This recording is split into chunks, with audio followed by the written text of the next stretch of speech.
সুপ্রিয় ভিউয়ার্স, সবাইকে অনেক অনেক প্রীতি এবং শুভেচ্ছা জানিয়ে আরবি ভাষা শিক্ষার আরও একটি গুরুত্বপূর্ণ ভিডিও শুরু করতে যাচ্ছি। আমার ভিডিওগুলো ধারাবাহিকভাবে দেখলে আপনারা খুব সহজেই আরবি ভাষায় কথা বলতে পারবেন বলে আমি বিশ্বাস করি। তো চলুন শুরু করা যাক আজকের ভিডিও। আজকের ভিডিওতে প্রথম আরবি শব্দ হচ্ছে আনা। আনা শব্দের বাংলা অর্থ হচ্ছে আমি। আমিকে আরবিতে বলা হয় আনা। ইনতা তুমি বা আপনি। আমরা বাংলায় তুমি অথবা আপনি বলি, আরবিতে বলা হয় ইনতা। হুয়া। হুয়া শব্দের বাংলা অর্থ হচ্ছে সে অথবা তিনি। আমরা বাংলা ভাষায় বলি সে অথবা তিনি, এটাকে আরবিতে বলা হয় হুয়া। হাদা বা হাজা। হাদা বা হাজা আরবি শব্দ, এর বাংলা অর্থ হবে ইহা বা এইটা। পরের শব্দ মিন। আরবি শব্দ মিন, এর বাংলা শব্দ হবে কে। কে, একে বলা হয় আরবিতে মিন। পরের শব্দ নফর। নফর শব্দের বাংলা অর্থ হচ্ছে লোক। যে কোনো অচেনা লোক বা চেনা লোককে বোঝানোর জন্য নফর বলা হয়। আরবিতে নফর, এর বাংলা অর্থ হচ্ছে লোক। এরপর আরবি শব্দ জেদিদ, এর বাংলা অর্থ হচ্ছে নতুন। কাবির বড়। বড়কে আরবিতে বলে কাবির। সাগির ছোট। বাংলাতে বলি ছোট, আরবিতে বলা হয় সাগির। জিহাদা। জিহাদা শব্দের বাংলা অর্থ হচ্ছে বেশি। বেশিকে আরবিতে বলা হয় জিহাদা। সোয়া অল্প বা কম। অল্প অথবা কম, এর আরবি হচ্ছে সোয়া। তাল। তাল শব্দের বাংলা অর্থ হচ্ছে আসো অথবা এসো। আসো অথবা এসো, একে আরবিতে বলা হয় তাল। পরবর্তী আরবি শব্দ গেদিম।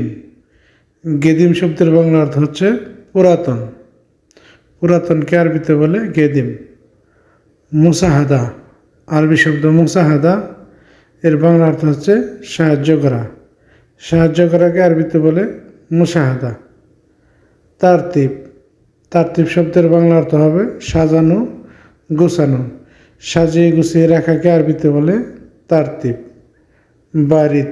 বারিদ শব্দের বাংলা অর্থ হবে ঠান্ডা অথবা শীতল।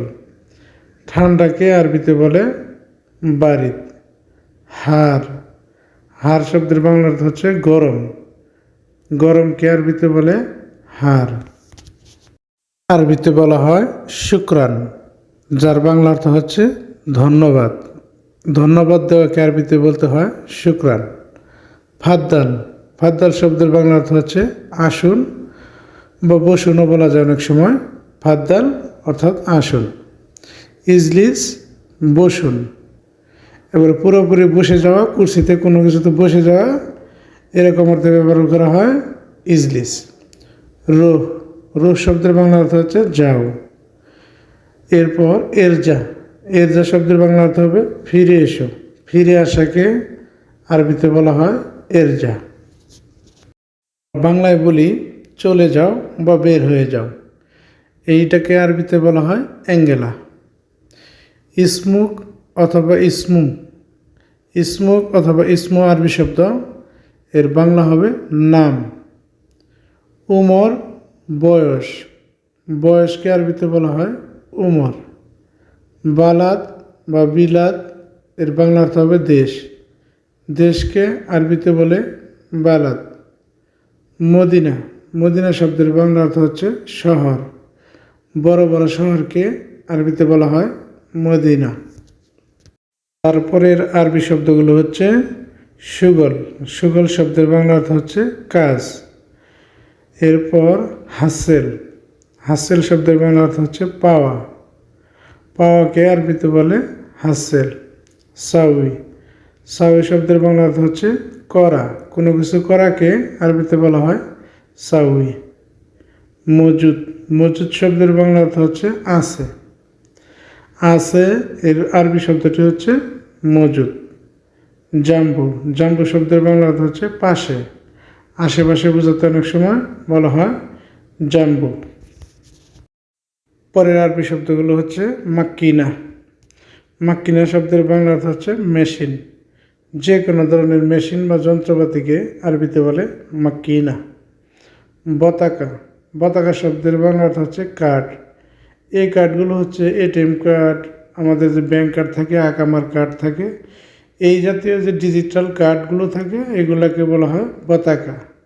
আবার খেসাব, আমরা যে কাঠ দিয়ে রান্নাবান্না করি কিংবা ঘরবাড়ি দিই, চেয়ার আসবাবপত্র বানাই, এইগুলোকে বলা হয় খেসাব।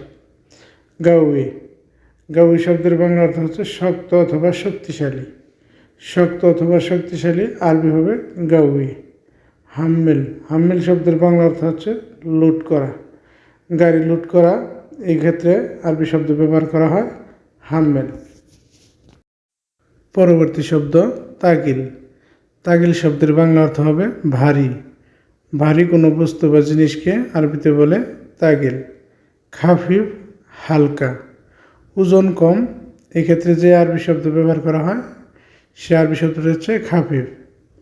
এরপর নাজ্জেল, নাজ্জেল শব্দের বাংলা অর্থ হচ্ছে নামানো।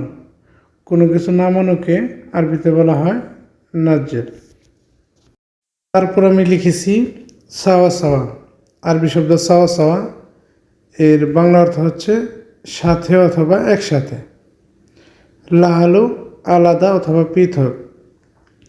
আলাদা অথবা পৃথককে আরবিতে বলে লাহালু। লাজিম, অবশ্যই। অবশ্যই এর আরবি হবে লাজিম। লেকিন, কিন্তু। কিন্তু এর আরবি শব্দ হচ্ছে লেকিন। জালান অর্থ রাগ করা বা বিরক্ত হওয়া। বিরক্ত হওয়া বা রাগ করাকে আরবিতে বলে জালান। সুপ্রিয় দর্শক, আজকের ভিডিও এ পর্যন্ত। ভিডিও ভালো লাগলে লাইক, কমেন্ট, শেয়ার এবং সাবস্ক্রাইব করে পাশে থাকবেন। যারা লাইক, কমেন্ট, শেয়ার করতেছেন এবং যারা সাবস্ক্রাইব করে পাশে আছেন তাদেরকে অন্তরের অন্তঃস্থল থেকে অসংখ্য ধন্যবাদ। আর হ্যাঁ, বেল বাটনটা অবশ্যই অল নোটিফিকেশান দিয়ে রাখবেন, যাতে আমি ভিডিও আপলোড করার সাথে সাথে নোটিফিকেশান চলে যায় আপনার কাছে। তো সকলের সুস্বাস্থ্য এবং দীর্ঘায়ু কামনা করে এবং প্রবাস জীবনে সকল প্রবাসীদের নিরাপত্তা কামনা করে আজকের মতো এখানে বিদায় নিচ্ছি। আল্লাহ হাফেজ।